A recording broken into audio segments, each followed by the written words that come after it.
Welcome to Touch to Click.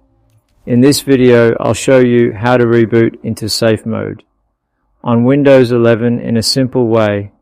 Now let's get started. Step 1.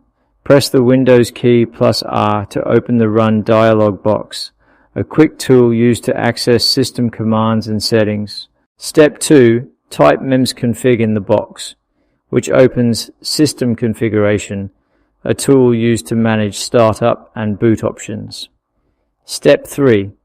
Press Enter or click OK to open the window, where you can control how your system starts. Step 4.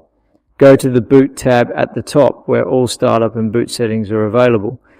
Step 5. Check the Safe Boot option, which starts Windows with only essential drivers for troubleshooting issues. Step 6. Click Apply to save your changes so the system uses safe mode on the next start. Step 7. Click OK to confirm and close the window before restarting your computer. Step 8. Click Restart when prompted to reboot your system into safe mode and begin troubleshooting. Thanks for watching, and don't forget to subscribe to Touch to Click.